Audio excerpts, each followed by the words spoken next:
Every year, the cement industry pumps out 1.6 billion tons of carbon dioxide. That's about 8% of all human-made emissions on this planet.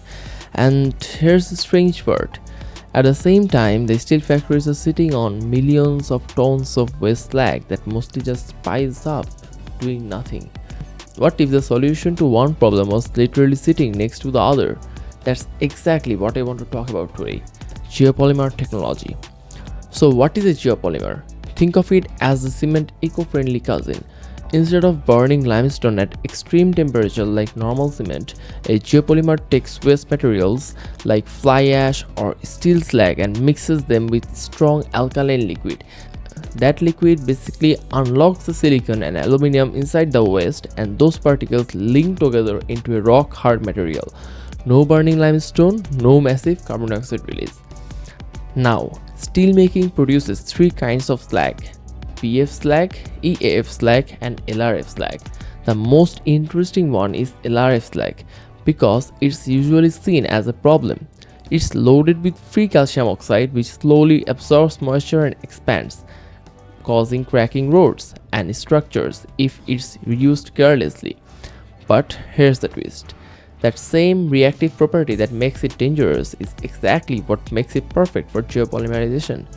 Once it's chemically activated, that problem, calcium, locks into a stable gel network instead of expanding. Studies have already shown that this slag reaching 30 to 40 megapascals of strength with expansion dropping to below 0.5%. And this isn't just a lab theory. Geopolymer concrete has already been used in commercial scale.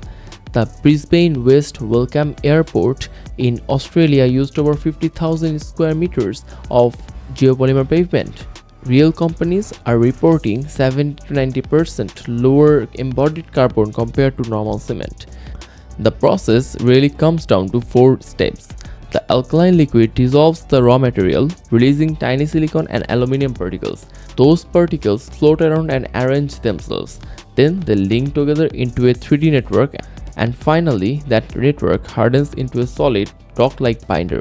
It's a bit like making a jelly, except this jelly sets the permanent rock hard using industrial waste instead of gelatin.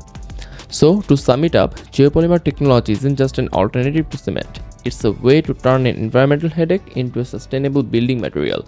Less carbon dioxide, less waste, and in many cases a stronger and more durable product than what we are using today. This is just the introduction. There is a lot more happening in this space and I'll be diving deeper into that soon. Thanks for watching.